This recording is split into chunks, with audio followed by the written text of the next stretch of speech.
Okay. We're in the middle of something, but you'll do okay. Do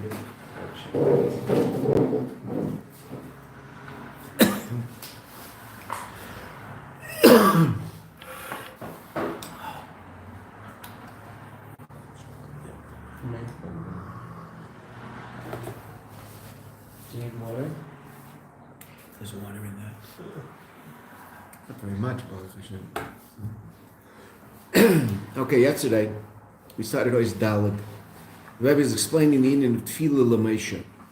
Now, this is all ultimately to understand why it is that even though Moshe has a special connection to the mitzvah paraduma, it's not the fact that he's the only person who can understand it. Therefore, for Moshe, it's a slightly different reality than it is for the rest of us, because the rest of us, every mitzvah is a choik and every mitzvah is a mishpat simultaneously, right? Which the Rebbe taught us is up until now, perhaps the single most important point we learned in the Maimer. That being said, Paraduma is still different by Moshe Rabbeinu than everybody else, because by Moshe, Paraduma and Mitzvah Stuck are the same, because it resonates in his intellect so powerfully. So how can Moshe be the source of our kayach to do that mitzvah? And how does Moshe relate to the chayk of it like we do? Right? Again, the Rebbe explained what the difference is relative to us. So a mishpat, the intellect will hide the ratzon, the will. In a chayk, the will hide the intellect. By Moshe, it's not true. It's not how it works. So how does Moshe give you and I the kayach to fulfill the chayk in the best way possible, when for him it's a completely different experience? Okay. In order to understand that, we got to the point of understanding something about Tefillah L'Moshe. Right? And the first thing that what we learned yesterday relative to Tefillah L'Moshe is that this chapter of Tehillim, how is this chapter of Tehillim connected to Yud Tes Kislev?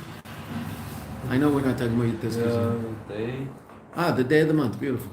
Right? That the 19th day of the month, so this 90th chapter of Tehillim is the first of the 6 chapters that we say, 6, 7. Tzadi to Tzadi Vav, so that's really 7. Right? We say Tzadi through Tzadi Vav on the 19th day of the month. Yud Tes Kislev, that means the Alter Rebbe said, Kapitel Tzadi, that means it has some connection to the goal of Yud Tes Kislev. We learned that from the Frierdiker Rebbe. The Frierdiker Rebbe tells us that in a Sicha from Chaf Kislev, 1934. Sadi Dalet would be 1934. Okay? And our Rebbe then tells us it's also obviously connected to the Geula of Yud Beis Tammuz, which is our Maimer. Okay. But we don't understand what the connection is and how the connection works yet. Okay? What did we say about Tefillas Moshe? How did we define Tefillas Moshe yesterday? For Usher. Tefillas Usher, right? Tefillas Usher. The tefillah of the one who is wealthy. And that's what we're going to learn today. What does that mean? Right? And that's going to bring up a certain problem. Right? And yesterday, outside, we talked about 2 things in order to understand what we're going to see today. We talked about 2 different levels of ashiras, 2 different levels of wealth. Wealth, where a person just has a lot of wealth, but ultimately that wealth is something that came from other people. It's not his, it's his, right? You're not allowed to take it from him. But it's not something to do with the essence of his being. It's something that he got as a result of someone gave him a present, or he runs a business. Okay, so our example was Jeff Bezos. I didn't know that one of our students actually worked for Amazon for 10 or 11 years. Amichai. Right? So he's not coming to Chassidus anymore.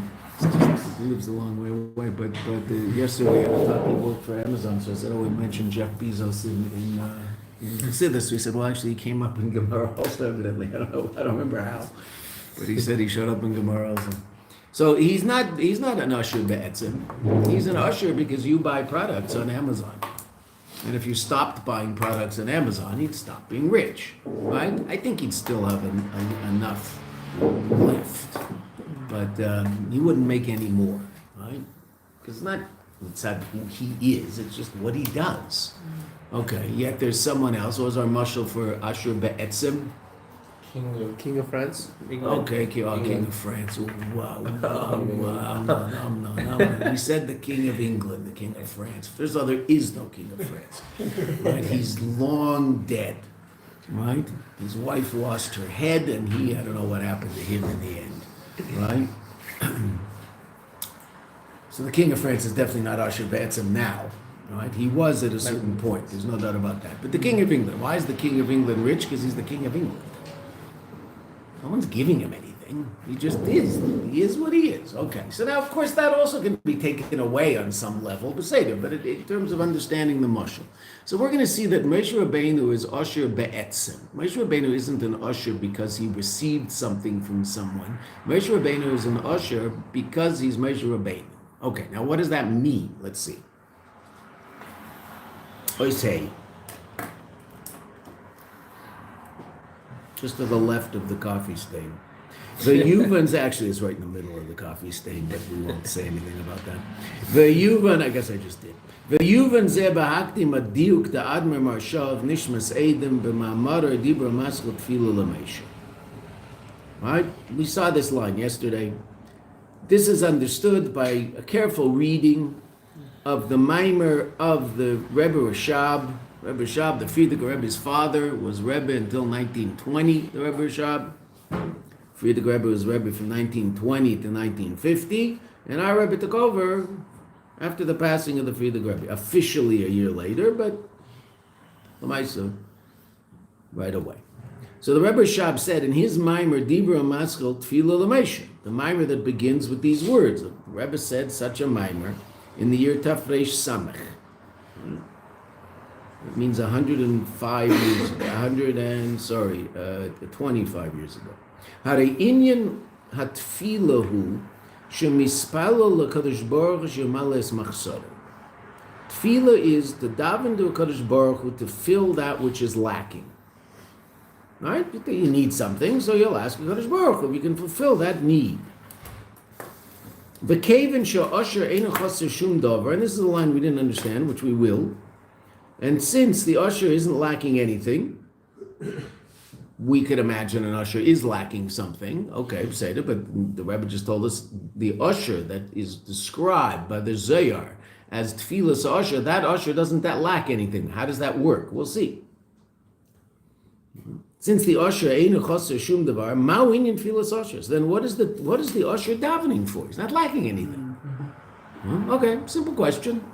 The answer is quite astounding. V'yesh lemer. Shediuk zeh. That's the question the Rebbe Rashab asks in his mimer that the Rebbe is now going to deal with. V'yesh lemer. Shediuk zehu be'ikr v'nagei l'tfilas meisha. This careful reading is essentially relative to tfilas meisha. Not to tfilas usher in a general way, but in tfilas meisha, because meisha is the usher and what we just learned outside, and that will help us understand what we're seeing now. Meisha is the usher be'etzeh. So he's really not lacking anything. Jeff Bezos has to daven. What does he have to daven? People should keep buying in Amazon. If they don't, I'm gonna, have to lose my fourth wife, right? Okay, so I assume they marry him because he's such a nice guy, right? So for him, he's lacking something. What's he lacking? Even if he's only lacking the continuation of the good fortune that he's having now with his company. Whereas if you're an usher betzim, you're not lacking anything.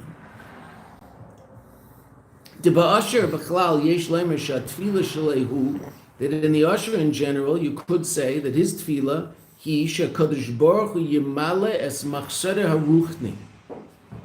You could say that the Kadosh Baruch Hu should fulfill his spiritual deficiencies. Okay, that's possible. Mashen kein b'meisha, but that doesn't apply to Meisha. It's not the case in Meisha.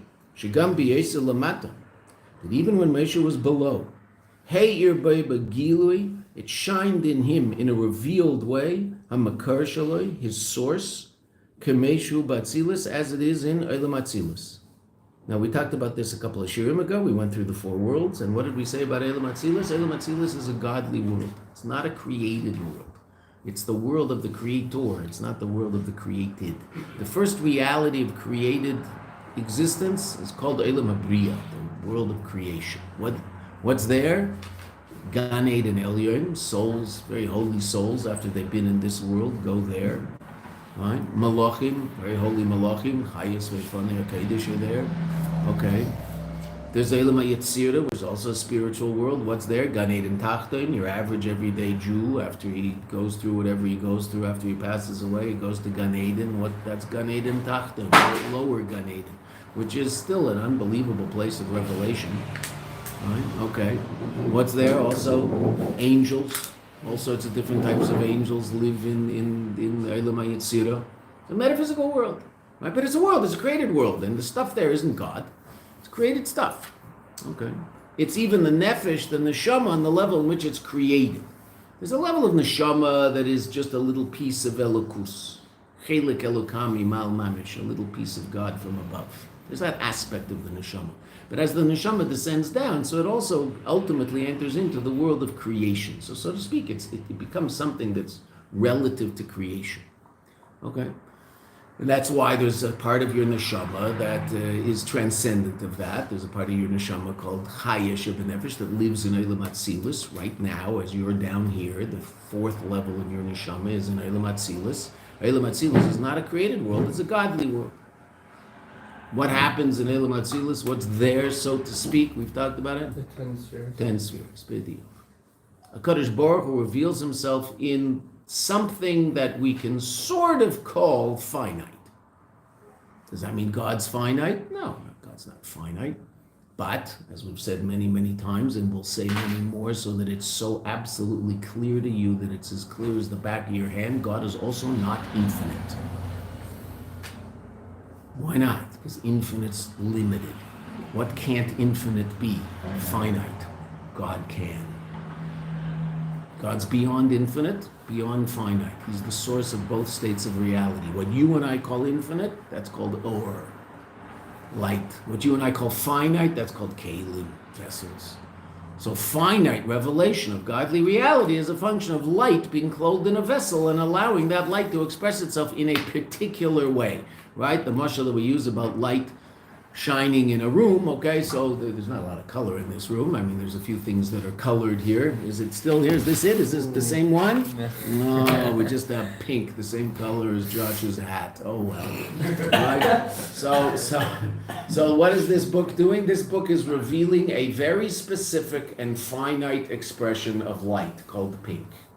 Can light express itself in other ways? Yes. An infinite amount of other ways.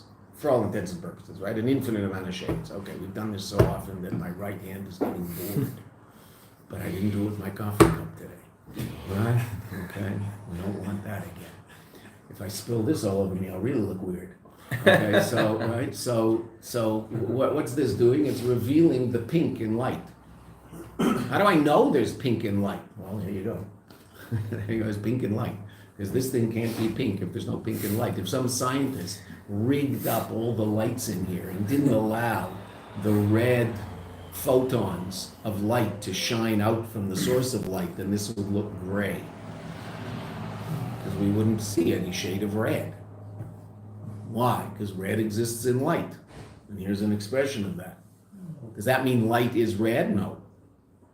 Right? Light's not red. Is there an expression of red in light? Yes. Is light limited to red? No, absolutely not. Is the Kadosh Baruch Hu limited to Chesed? No. Is there an expression of Chesed in the Kadosh Baruch Hu? Yes. Where's that revealed? Olam Atzilus. In Olam Atzilus, that aspect of God's Chesed, also all 10 spheres, but Chesed is revealed. How is it revealed? By the light being clothed in a Kli. But what did we say about the Kli? The Kli is also godliness. The Kli is not a created reality like it is the vessel, the Kli, is not a created reality like it is in Olam Habriya. The Kli is Elokus. What was the mashal? Ice cup. If you only heard it once and remember, God bless you. These guys have heard it 500 times and they didn't go like that. Right? Okay? ice cup. What's the cup? H2O. What's in the cup? H2O. It's all H2O. There's H2O in limited reality. That's called ice. There's H2O in unlimited reality. That's called water. Without the cup, the water will just go everywhere. Right? Okay. So where does Moshe Rabbeinu live? We said earlier, Eilam Atzilus. Moshe Rabbeinu's conscious reality is in a world of absolute godliness. Is he aware of the fact that there's a physical ground that he better not walk straight because there's a rock there, he better take a right and go around the rock? Yes. But when he sees that reality, he sees the godliness of it and not simply the physicality of it. What does that look like? I don't know. Must be quite astounding. So that's what the Rebbe says about Moshe. Va'ad. And this is something we talked about outside, and we said that we'll see it inside, and here it is. Va'ad she'ein mechitza v'hefsek b'neihem. There is no separation. There's a mechitza, like a mechitza separating the men's section from the women's section. There is nothing separating between them, meaning between what? Between conscious Moshe and Moshe as he exists in Eilam Atzilus. Now you and I also exist in Eilam Atzilus. Our neshama, the level of our neshama called Chaya Shebenefesh, which is the fourth level of neshama from the bottom up.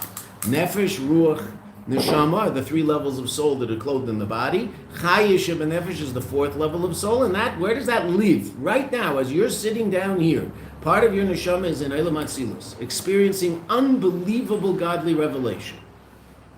Bensie's all excited. What's the problem? I don't live there, I live here. And so, I'm just waiting for the next sip of coffee. Okay. That's why we don't eat rugelach in Chassidus class. So we can sort of have some shaykhs to Atzilus. Okay.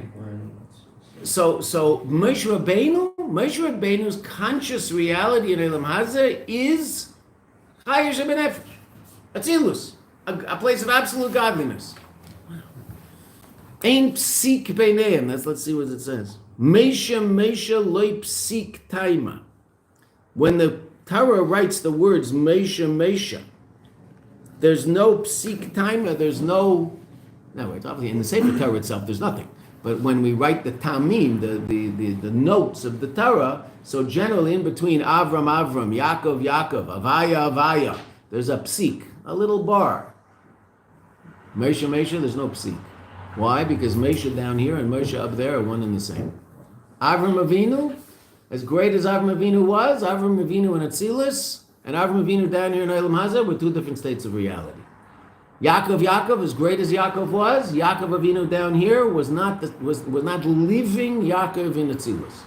Moshe Rabbeinu down here is living Moshe Rabbeinu in Atzilus. He's living godly reality. When he sees a table, he appreciates the fact that the table is simply an expression of godly existence. He doesn't bow down to the table, he's not an idiot. But he's aware of the fact that the table only exists because HaKadosh Baruch Hu gives it existence. And that experience is not intellectual, that's experiential. For you and I, that's an intellectual experience. I know that the table only exists because HaKadosh Baruch Hu is giving it its existence. Moshe, if he ran into a table, would get a bruise. That's physical reality. He lives down here. But his experience of the table is the godliness of the table, not the physicality of the table. We've talked about this before, and I'll just throw it out quickly because I want to go further in the mimer. But the Rebbe explains that's the difference between Yemei Mashiach and our experience now in Gullus. In Gullus, what's real for us? What's obvious? Physical reality. What's a chiddush? What's something we have to contemplate and remind ourselves of? Godly reality. It doesn't mean we don't believe in godly reality. We have to think about it. We learn Chassidus in the morning. Why do we learn Chassidus in the morning? So that we'll start our day with some appreciation of godly reality as opposed to just thinking about whether it's scrambled eggs or burekas. And did he put the red stuff in the scrambled eggs and ruin them? Okay. So that's where we live. Well, we don't have to live there. We can cause our conscious reality to be connected to a whole different state of being. Okay, but I still experience physicality. That's my experience. So the language used is that Metzius is bepshitus, the existence of the world is obvious. You don't have to convince me the table exists, right? It's here. See the table. Whereas Elokus, godliness is behischadshus. Godliness is a chiddush. It's something novel. It's something I have to think about. That's now. What will happen b'mei Mashiach to all of us? That Elokus will be b'pshitas. Godliness will be obvious. And Metzias will be behischadshus. Physical existence is something we're going to have to remind ourselves of. We'll have to remind ourselves that we can put the siddur on the table and it won't fall on the floor. Well, Rebbe was discussing it once, he smiled and said, we'll have to learn physics before davening to know that I can put the siddur on the table and it won't fall on the floor. I doubt we'll learn physics before davening. We'll just remind ourselves. Now we remind ourselves, Ya'alav v'yavra. Then we'll remember not to bump into the table. There's a table there, you know, be careful. Put the chair down before you sit. I guess, I don't know. Right? That might be quite challenging, wondering whether the chair is actually a physical existence such that it will hold you up if you sit in it. It's going to be a great statement of emunah to sit in a chair. Right? Okay. So that's where Moshe lives. Moshe lives in that place where godliness is what's obvious. Hare, moving, therefore it's understood. Second last line, not including the short one. That which Moshe was osher begashmias, who lefi osher beruchnias, that's a result of him being an osher beruchnias. Meaning, a regular Ashir, you might say he's lacking something. What's he lacking? Ruchnias. That's not the case of Moshe Rabbeinu. We just said Moshe Rabbeinu is living in a tzilus. He's not lacking anything. Okay, if that's the case, then ultimately we'll say that Moshe Rabbeinu's physical riches come from his spiritual riches, are simply a physical expression of spiritual rich wealth. Hainu. Shegam beruchnias lo yachasser shum davar. Also in ruchnias it was not lacking. Gam lo chisaron, not even, and now we have to understand this because we're going to discuss it at length. Not even chisaron shebedugmas, that's similar to sus lirkoi v'lav, a horse to ride on, ve'eved larutz lefanav, and a slave to run in front of him, or a servant to run in front of him. We'll talk about that in a second. Therefore, the Rebbe Shab is very careful in the Maimer to explain the union of Usher. Okay. So now,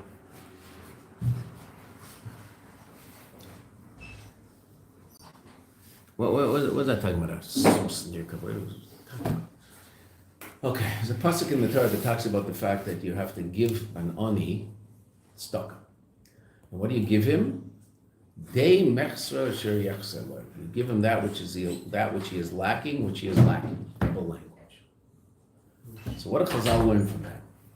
That you have to give him what he's lacking. What is he lacking? Well, if he's used to having a horse to ride on, that was his status, and he lost that, you do your best to give him that which he doesn't have.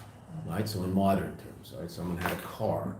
Okay, so instead you try to help him get a car so he can function the way he's used to function. Eved larutz lefanav, a servant to run in front of him. Right? In other words, that's what he's used to. So then you try to bring him to that level. But interestingly enough, the Medrash says, and we'll see the Medrash in a second, the Medrash says that from this verse we also learn you're not commanded to make him rich. Meaning, you are commanded to make sure he has a Lexus with a chauffeur, if that's what he's used to. But you're not obligated to make him rich. What does that mean? What isn't rich, evidently? A Lexus with a chauffeur is not rich. I would think that's rich. That's pretty good if you have a Lexus with a chauffeur. Right? A Lexus without a chauffeur is pretty good. Right? A Volkswagen with a chauffeur is also pretty good. Right? Okay. So I might be obligated to bring him back to that status because that's what he's used to. Okay. And in all fairness, in certain strata, is that plural, of society. So if someone falls on hard times, what do his friends do? They work hard that he can keep living approximately the lifestyle he was living. Now, they're not going to have, he's not going away on holidays and spending $10,000 on a hotel in San Tropez. But is he going to be able to, what would they try to do? They hear he's on a really hard time. They're going to try to keep him in his house? Absolutely. Right? What kind of house? It's a nice house. It's a really nice house. Right? Are they going to try to keep it so that he still has some cars in the driveway so he can, get to work and do? Yeah, I mean, that's the halacha of tzedakah relative to that guy. So if you're his friends, what are you trying to do? You're trying to keep him going until he can get his feet on the ground again, and you're going to keep him going within the context of that kind of lifestyle. And that's called tzedakah. And that's what the pasuk says. And that's what his friends will do. Right?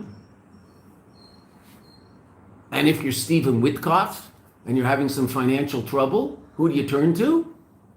Your Qatari friends, who gave him $600 million to bail him out. Gee, isn't that interesting? Now you might understand why Qatar is front and center, huh? They bailed him out with $600 million, right? That's what you do to someone who's used to having $600 million. You don't give him $15 and say, go buy lunch. I'll give you $100, go buy lunch. Hey, give him $600 million, go buy lunch.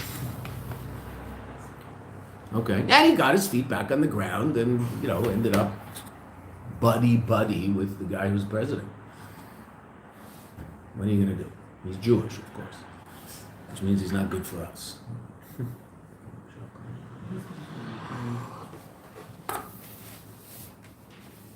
That's how it works. Okay, so let's see it in the Psukim. Let's see what the Rebbe Shab brings. Mamshich b'maimer. Top of the page, in Yudis. He continues in the Maimer. The inyan ha'asher. The idea of Asher who lo yirak she'einu chaser shum davar. It's not only that he's not lacking something. Ela shu mushpa b'ribu shefa, but rather he mushpa.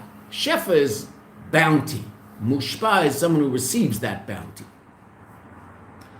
He receives tremendous bounty from above. Ukemaymer Chazal, like Chazal say, al hapasuk. On the pasuk in Parshas Re'eh, Dei machsaroi asher yechsar loy. Now that seems to be rather repetitive, right? Dei machsaroi, that which he is lacking, asher yechsar loy, that he is lacking, or that is lacking to him. Oh, so what do Chazal learn? Dei mechsaroi, you have to give him that which he is lacking. Ve'iata mitzuva la'ashrei. You do not have to make him rich. Therefore, he's not lacking. What is he still not? Rich. Manyen. Because rich isn't just that you're not lacking. Rich is also mushpa b'ribu yashefo. Simple pshat in the pasuk. Halacha l'maisa. I have to give him a Lexus with a shofar, but I don't have to make him rich. Because Lexus and shofar is not rich. Lexus and shofar, without a Lexus and shofar, so he's lacking that which he's used to. Okay, I have to make sure that he has that which he's used to. But I don't have to make him rich. Manyin, the cave and should bedai mechsera, and since that in those words dai mechsera sheyechsar loy. Those are the words in the pasuk. The repetition is what causes us to learn what we just learned. Nichlal, it's included gamachisarim, also the lacking of sus lirkei v'lav ve'eved larutz lefanov. The horse to ride on and the servant to run in front of him to the bathhouse, not in back of him to the bathhouse. Rabbi Yochanan in our Gemara said he was going to run in back of him. This Eved runs in front, right? Because Rabbi Yochanan is not an Eved, but he's going to carry the towel to the mikveh. Whether he carried Rav Shesh's towel to the mikveh, well, we assume not. Why not? Rav Shesh's explanation didn't make sense. According to Rabbi Yochanan, why not? What word? Hinicha, right? That hinicha means according to Rabbi Yochanan, Mamish. in its place with you. Therefore, okay, good, beautiful. All right.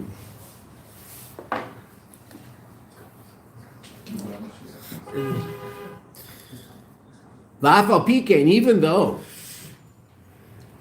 we see that not having the horse is called the chisaron, amru v'yata mitzuva l'ashrei.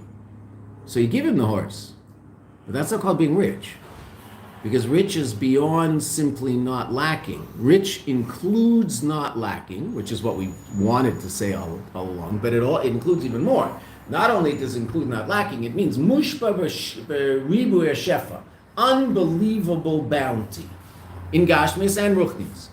But the simple and the aspect of this pshat that's important for us to understand is not lacking. And when we first saw that line that the Rebbe quoted from the Rebbe Shed, said, why is the Osher not lacking? I understand. Why is that necessarily the case? All right? Now the Rebbe shows very, very, very clearly that the Osher is not lacking. And what isn't he lacking? He's not even lacking things that are not absolutely necessary. Because what would you say about a Lexus with a shofar? Necessary? No. Nice to have? Nice to have. The Rebbe's going to talk about this in terms of spiritual reality also. And godliness as it gives vitality to the world, levels of godliness that are absolutely necessary, and levels of godliness that are, so to speak, not necessary. Meaning, theoretically, the world could do without it. Right? Okay. So there's levels in which the person has things that are lacking, and then there's a level beyond that called usher. Fourth line. Nevertheless, even though he's got his horse and he's got his eved, you are not commanded la'ashrei. Haremuvan shegam kesheyesh leikol tzrachav. That even when he has all his needs, kailil gam, including needs that aren't absolutely necessary, meaning they're subjectively necessary but not objectively necessary, which is sus lirkei v'lav ve'eved larutz lefanav. For him, this is something important because that's who he is, but that's not an objective reality. Einay adayin usher. He's not yet an usher, even though he's been brought back to a place where on some level he's not lacking. Ki inyan usher, the reality of usher, who? Delay rak sheyesh leikol tzrachav. Not only does he have all which he needs, ella shumush b'ribu yashefa. Has unbelievable bounty. Maybe it doesn't say unlimited, but basically. So there's three levels: lacking, not lacking, and usher. And the usher is beyond not lacking. And that's why the Rebbe Rishab says so emphatically that the usher doesn't lack. He's even beyond not lacking. It's not even shayach, the whole notion of lacking.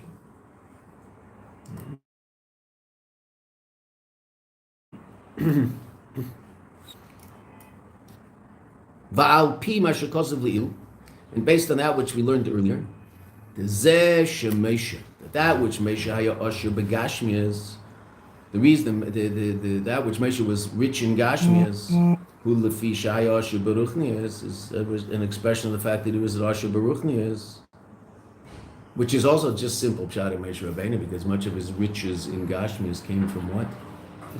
The leftovers from the luchos that he got from the Eibishter. Now you'll say, see, so but his shiur comes from the fact that someone gave him something. But it's a good question. But it also happens to be that receiving that is an expression of the etzem of Mesha. You and I aren't up there carving luchos.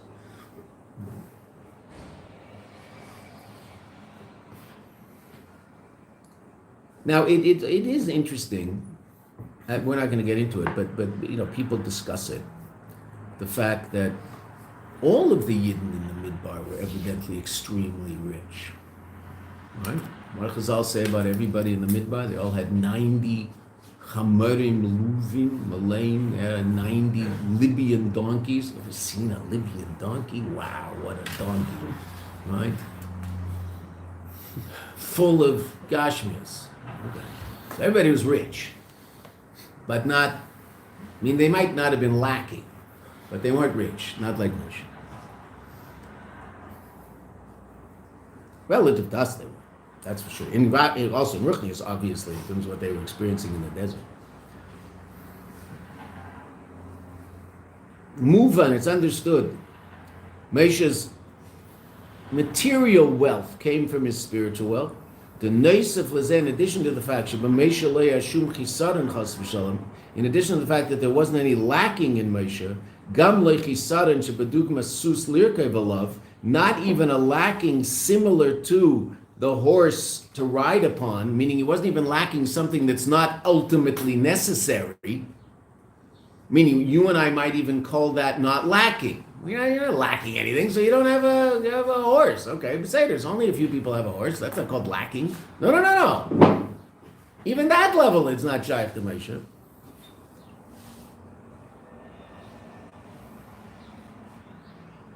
Why? Ki he'iru by gilui kol giluyim, because it shone to him all levels of revelation, hashayachim la'ilamis, that are relevant to the worlds. And now the Rebbe is going to say there's two different levels of that, or hanichlalim, that are included in all of those revelations, all those godly revelations, which was just part of Moshe's conscious reality. Hanichlalim b'shnei inyonim, that are included in two different states of reality. The mamale kalamim, the seviv kalamim. Of light that fills the world and light that surrounds the world.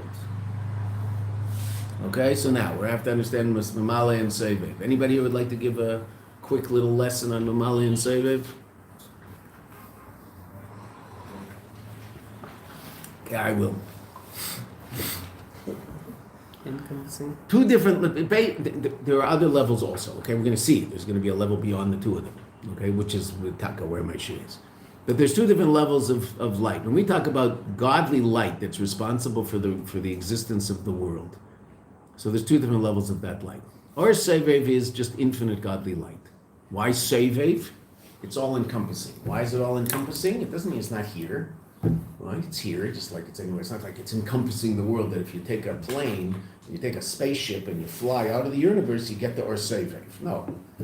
Sevev is here as much as anywhere else, okay? But what is it? It's a level of godly light that's beyond being clothed, that's the word we use, in any particular kli, in any particular vessel. What's a mushal for that in powers of the soul? The Ratzah, Yafeh. Your will. Which part of your body houses your will? None of it. Will is not housed in the body. Will is what we'll call a super-conscious reality.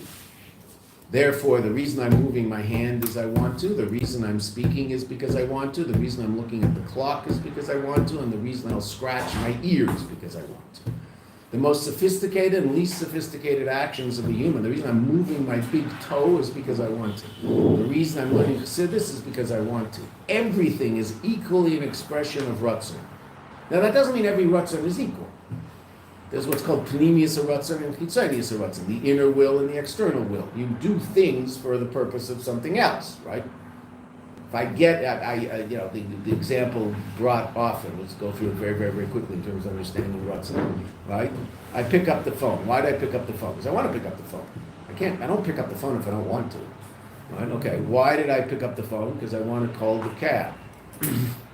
So I didn't really want to pick up the phone. I wanted to call the cab, but I can't call the cab without picking up the phone. I guess I could say, Siri, call the cab. But at some point, I'm going to have to pick up the phone to talk to the cab people. Okay, why did I call the cab? Well, I want a cab. Do I want a cab? Well, I don't really want a cab. What do I want? I want to get to the airport. I don't really want a cab. If I could go and get to the airport, I'd do that, but I can't. So I want a cab. But that's not really what I want. I just want to get to the airport. Okay, do I want to get to the airport? No one wants to get to the airport. Airports are a pain in the neck. What do I want? I want to get on a plane. Right? If I could figure out how to get on a plane without getting to the airport, I'd be very, very happy. Right? Okay. But I can't do that. So I have to go to the airport. So I want to go to the airport. And that's time to say, oh, come on, hurry up. I want to get to the airport already. But I don't really want to get to the airport. I hate airports. Who likes airports? Okay.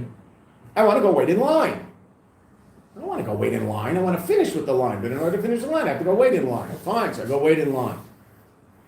And I get up to the thing and I do, and I get my little tags and my bags disappear and I go through the passport and do everything. And every single act I'm doing is an expression of my will. There isn't one thing I'm doing against my will, because those things don't happen. I might not be overly overjoyed about doing this, but I realize that I better do this if I want to get to the plane, which is the overriding desire right now, so I will even put up with going up to that nasty-looking fellow who's going to look at my passport. Do I want to? Well, I can do without this, but no, I can't do without it, so I want to, and I want to get up there, and I give him my passport, and he looks at me, and he grumbles, and says something, and then lets me through. Okay, good. I get on the plane. Do I want to be on the plane? Why, yeah, I want to be on the plane more than I want to be in the airport, but I really don't want to be in the plane. I want to be in New York. Okay. Do I want to be in New York? But I don't really want to be in New York. I want to be in the business meeting that I have in New York. Okay, well, do I want to be in the business meeting? Well, I don't really want to be in the business meeting. I want to make the $1 million that I hope to make as a result of the business meeting. Do I want the $1 million? No. I don't really want the $1 million. I want those things that having the $1 million allows me to do and have and experience, like giving lots of tzedakah. And why do I want to give tzedakah? Well, yes, I do want to give tzedakah because God told me to give tzedakah, but there's a reason to that too. Why do I want to give tzedakah? Because the Kadosh Baruch Hu said that that giving a lot of tzedakah helps bring geula. So why did I pick up the phone in my house? To bring Mashiach. That's why that was the pnimius haratzon of picking up the phone in the house. That's why I picked up the phone. There's all these other levels, and you can do it in the simplest way. People, the traffic in and out of this room. Okay, everybody disappears. I assume they disappear to places that are reasonable places, right? Okay. So every time you leave, what's the first thing you do? You move your chair. Why do you move your chair? Because you want to move your chair, but you don't really want to move your chair. You just want to get up. But if you don't move your chair, you're going to smash your legs into the table, and you'll make a big racket, and that's annoying to you and everybody else. Okay, so you're going to move the chair because you want to, and you're going to get up because you want to.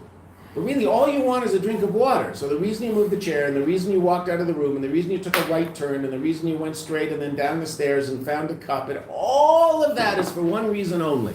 To have a drink of water, but all of that is really to do away, you wanted to do away with that sensation called thirst, which you don't enjoy.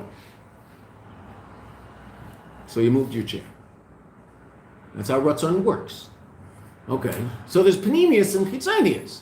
So the Eibishter wants all this stuff in the world, the all-surrounding light of everything that exists is called Seved. What? Everything's an expression of God's will. Okay, but there's Pnimius Haratzon and Chitzonius Haratzon. What does the Eibishter want? Slugs leaving slime on the sidewalk? Well, yeah, I mean, on some level he wants that because they exist. What are they about? I don't know. I mean, what he had in mind when he did that is completely difficult to understand. Okay, we had someone who used to work in the office, he was a former student who worked in the office for a couple of years. And he used to always say, what do you learn from a slug? Leave an impression wherever you've been. Okay, so learn from a slug. Okay, but why the Eibishter made slugs, I have no idea. But are slugs an expression of God's will? Yes. Is that the ultimate expression of God's will? No. Ultimately, the Eibishter created the world because he wants to deal with Tachtonim. That's the pnimius haratzon of everything that exists in the world. He wants a dwelling place in the lower realms. So that means you have to make a lower realms, and that means you have to create a state of concealment and everything that goes into this crazy world that we live in. Okay, that's all because he wants to deal with Tachtonim. He wants a dwelling place in the lower realms, but he doesn't just want a dwelling place in the lower realms. He wants you and I to make him a dwelling place in the lower realms, which is a different. If you want a dwelling place in the lower realms, so make the world a place where you're revealed. He can do that. No, I don't want that, he said. I want you to reveal me in Olam Hazeh. In other words, I'm going to create a place of concealment, but I want you to reveal me. That's the sevev of it all. It's all encompassed in that will. Okay. What's mamale? Mamale is the level of godly light that clothes itself in vessels. So we call it kelim. God isn't light. Light is a mushal, a parable for godly energy. We call it light. It's just a good mushal. It works. Right? That light clothes itself in a vessel and gives that vessel the ability to reveal a certain aspect of reality. So we said it in terms of color. Everything is a kli. I'm going to be careful. Hold it at arm's length. This is this thing, but pneumius, what is it? So it's a kli for coffee. Okay, that's what it is in chitzonius. But in pneumius, what is it? It's a physical vessel that expresses God's creative power. And it exists because God's giving it existence. And if God were to will this out of existence, so it would just disappear. It wouldn't become a bunch of ashes on the ground. It would just disappear. Done. Right? Okay. Or mamale is the level of light that expresses itself relative to the kli, the vessel that it is clothed in, and therefore relative to mamale there'll be higher levels and lower levels. So there's a world called Elam Atzilus, which is Or Mamale, and that's godly light clothing itself in vessels, and those vessels are godly vessels, and they're called 10 spheres. And there's godly light that descends down and is diminished and diminished to such an extent that that godly light can actually clothe itself in a physical tree and give that tree its existence.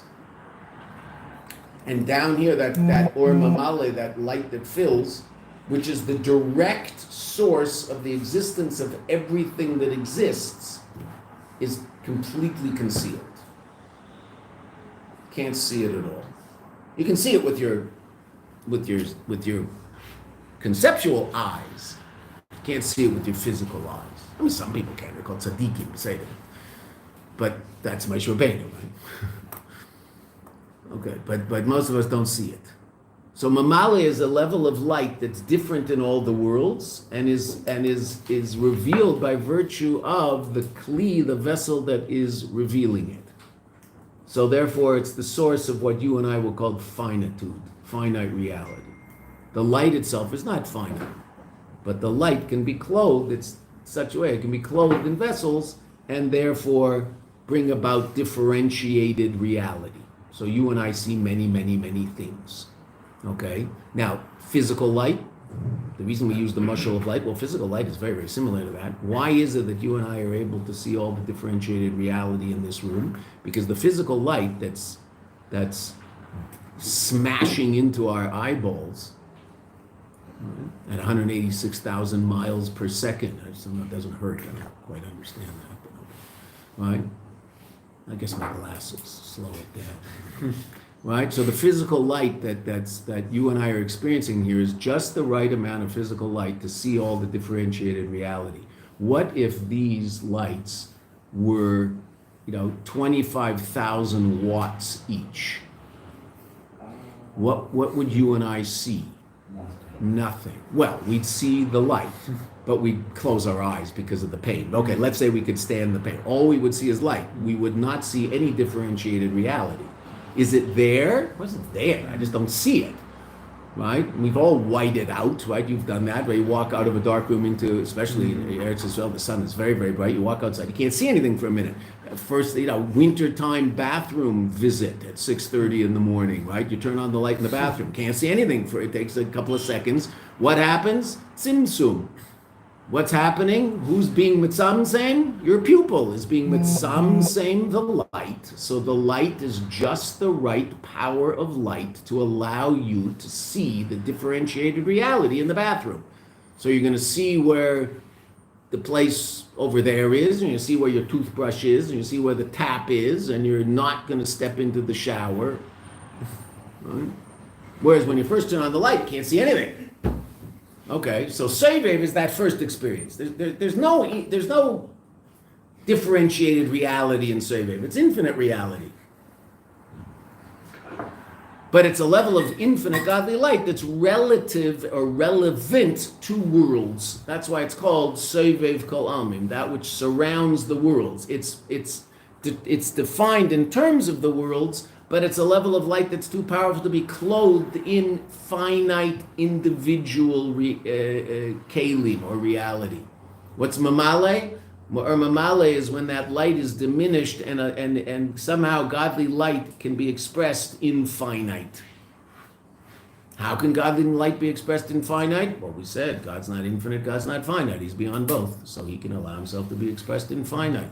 When philosophers ask the question, how can infinite God create a finite world? Well, it's just a stupid question. Right? And he shows a lack of understanding of what God is. God's not infinite. God's beyond infinite. So then the question, how can a beyond infinite God express himself in a finite world? Why not? He's not limited in any way, shape, or form. Not even by being infinite. Okay, so then infinite godly light can ultimately be expressed in a finite form. Because when you're beyond both, what can you do? Bring them into simple mushal. You have two north poles in a magnet. If you're stronger than the magnetic force of those two magnets, what can you do? No problem. Why? Well, you're beyond the magnetic force of this north pole and this north pole. Naturally, what do those two things do? They repel each other. But if you're more powerful than them, you can overcome that repulsion, whatever it's called. Okay, I think it's repel. Okay, so the Eibishter, what can the Eibishter do? It's called Gvura, unbelievable power to take infinite reality, push it into finite. Wow. Isn't that chesed? What? Isn't that chesed? Chesed's the infinite reality. I mean, but if you take chesed and push it into a kli and call it a sphera, so then you're limiting it. So because it's chesed and it's not gevura, it contains within it gevura and tiferes and say that, but because the 10 spheres, it's not that there's really 10; it's all just one. God's so one that he can appear as 10 and he's still one. Shem Echad. I don't think he's 10. But all of these different aspects of it, what's Atzilus called? Atzilus is called Gilui Ahelim, the revelation of what was hidden. What's hidden? All of these different aspects of godly reality are hidden in the infinite light. Just like the color red, blue, orange, and pink are hidden in the light out here. It's all there.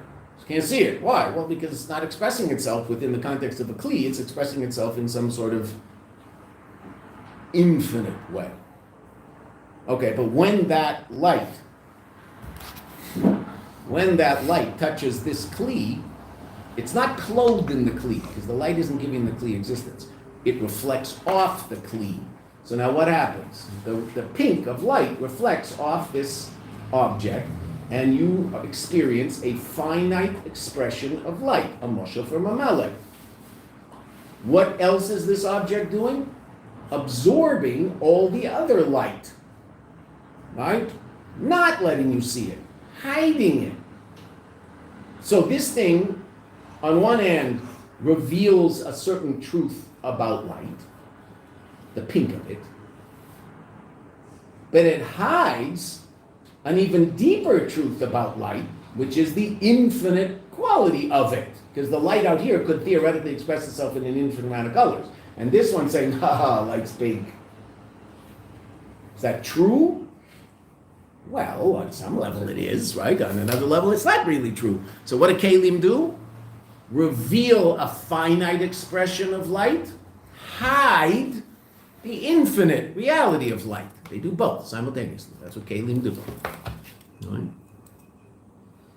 Sovev is the infinite expression of godliness.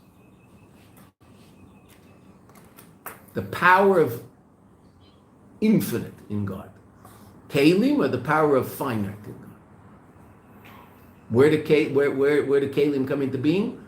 So to speak, simply, even though you'll run into things in Chassidus where we talk about Kalim above and Shviras Kalim happen in a place called the Olam HaToyu. Okay. Simple shot. Simple's always good at the beginning. Right? If you don't understand the simple shot, you don't appreciate the more sophisticated things. Right? Simply, where do Kalim begin? Where does finite reality start to come into being in a world called Olam Atzilus? It's not physical, chas v'sholom, not even close. It's completely godly. But it's a, so to speak, relatively finite expression of godly reality, because you can talk about 10. Spheres, Olam Atzilus. Olam Abriya, all of a sudden, godly light's clothed in a kli, and the kli isn't godliness. The kli is created reality. It's not the Eibishter, the Kli. The Malach, the angel isn't God. The angel allows godliness to shine through him, so he doesn't hide God like we might. Okay, but he's still a created thing.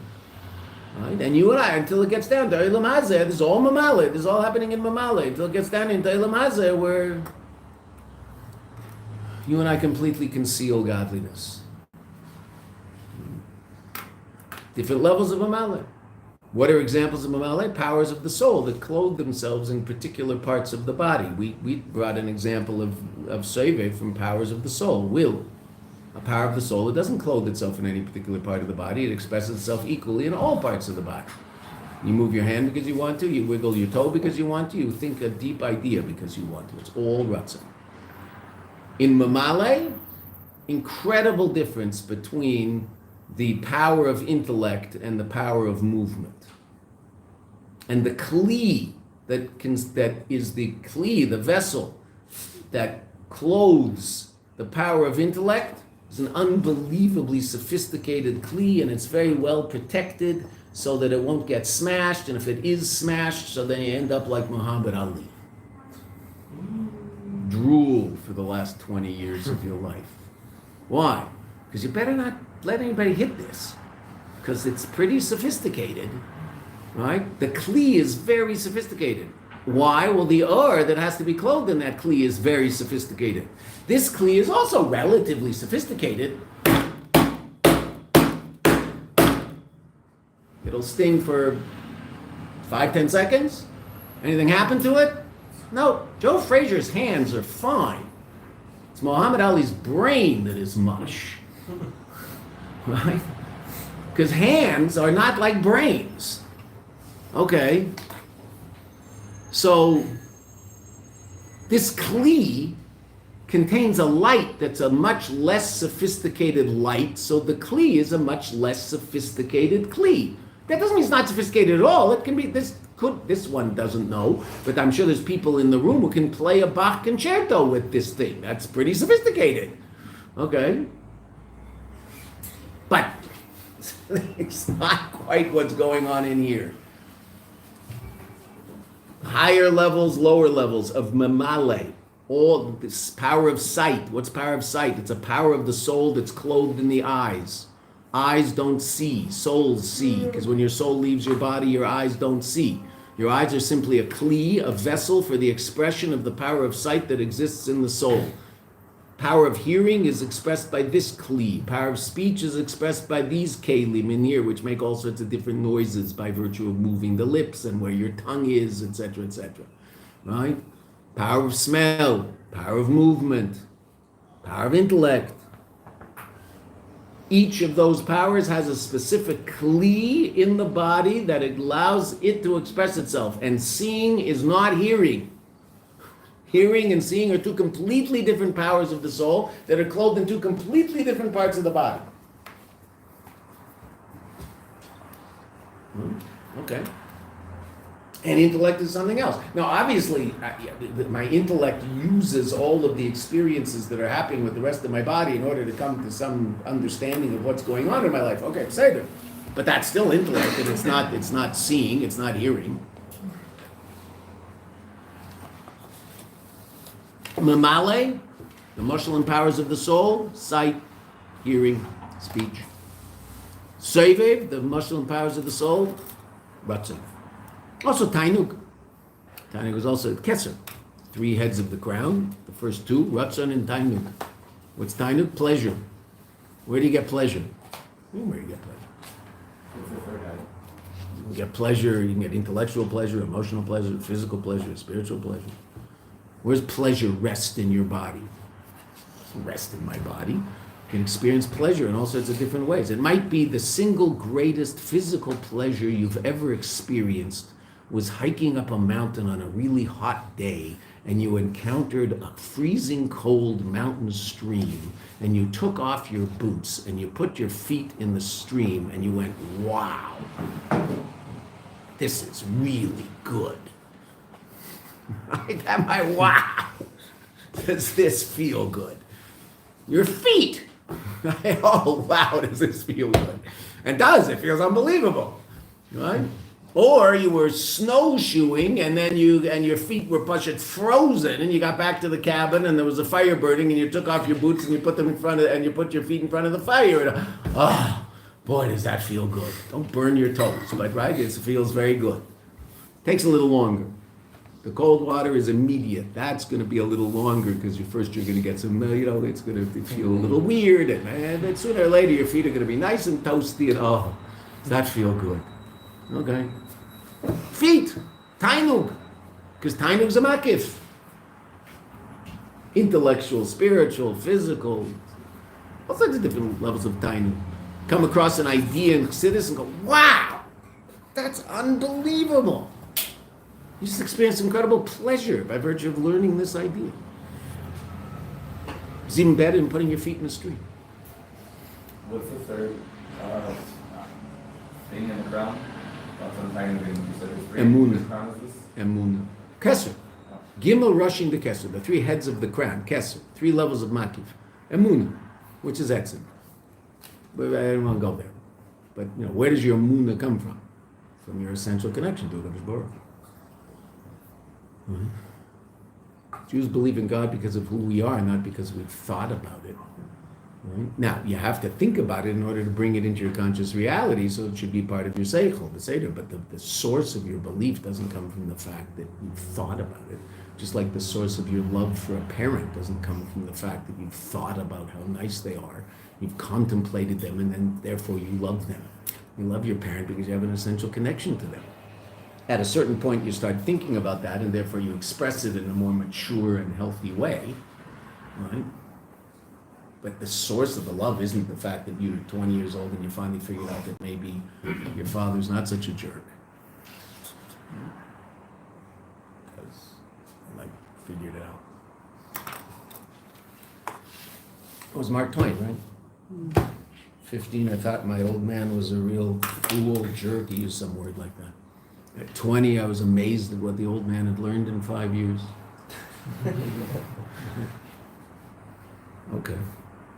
We have to stop, but let's go a little further so we can see words of the Rebbe and not me. And then we'll stop. Okay, so that's Mamala and Sevev. So now, relative to reality, which of those is absolutely necessary? Mamala. Which level of God to be revealed in this world? I mean, if there's no level, I understand it's not revealed, but it is revealed. Meaning that's Or Mamala. If there's no Or Mamala, there's no God. The world's all about Mamala. Okay. Sevev. Sevev is like extra credit. What's the Rebbe going to teach us? It's a beautiful idea. We'll see it on Sunday. Mamale is basic physical existence. Sevev is Shabbos. Is what? Shabbos. Shabbos is a revelation of a transcendent love, of an infinite love. Oh, okay. Is it absolutely necessary that level be revealed, exist in El Maza? Could there be a world without Shabbos? Yeah, there can be a world without Shabbos. It doesn't have to be a Shabbos.